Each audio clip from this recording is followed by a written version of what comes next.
Britainton is an exhibition of new sculptures by the London-based artist Claire Partington.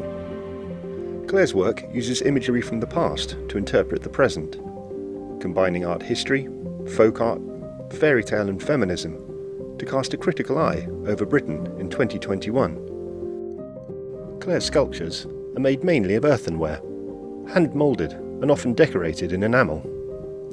Several in this show reference paintings by Thomas Gainsborough, such as this pair of figures, looking to Gainsborough's renowned Mr. and Mrs. Andrews from circa 1750, a painting emblematic of the British establishment and land-owning classes.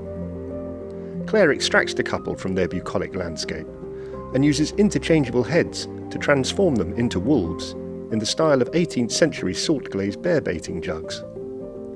Similarly, with Mr. and Mrs. Carter from 1747, Claire turns the portly Mr. Carter into a Toby jug, first popularised in the mid-1700s, while his wife Frances becomes ever more effete as a cheese dish with cover. It is a kind of enforced social mobility that brings the elite down to earth as functional folk art. The grandiose is also undermined in this work, referencing Gainsborough's Blue Boy from circa 1770. The celebration of costume continues through the detailing in the boy's outfit, but he straddles a bull terrier, as if insisting on playing a game he has long outgrown, without an ounce of self-awareness.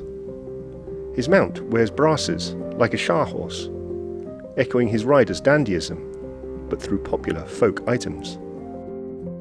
In opposition to this establishment, Claire presents a series of sculptures of defiant contemporary women.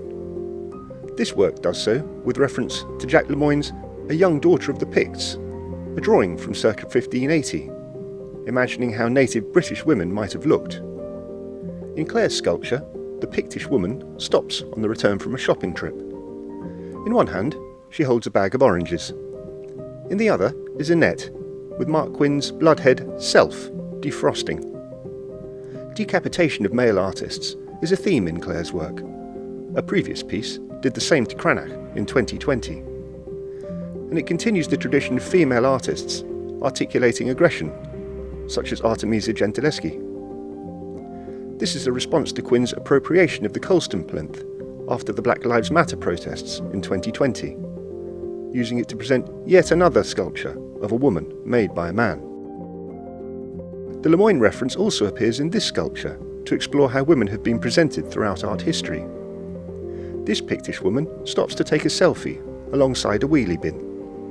Her long golden hair cascades down her back as she looks up to see herself as Botticelli's Venus on her phone.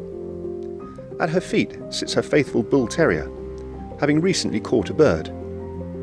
It is a sculpture that blends high and low culture, the historical with the contemporary, to reconsider how female beauty has been imagined through art history. Accompanying these Picts, two pairs of contemporary women dance as if at a festival or a street party.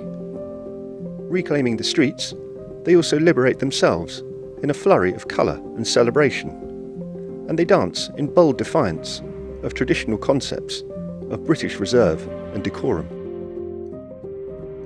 This theme of conflict is also articulated through this pair of figures, using the motif of the cockfight to suggest how values change over time.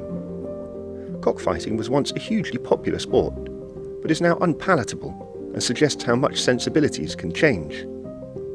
Ideas of distinction and social refinement are also questioned here.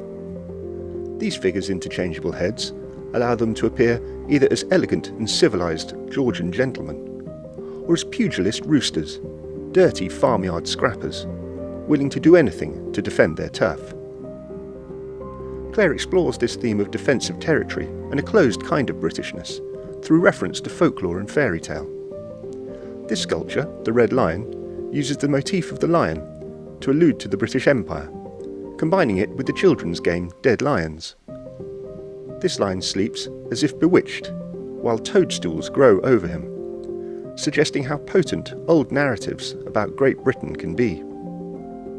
This sculpture presents Puss in Boots as the cat of Dick Whittington, that legendary social climber, with a green parakeet in his mouth and another at his feet. The parakeet is often viewed as an invasive species, but Claire uses it as shorthand for contemporary immigration, to articulate how British culture is in fact a sum of waves of immigrants over the centuries. Underlining this, a medieval ship draped in maypole ribbons carries pregnant women from diverse backgrounds onto British shores.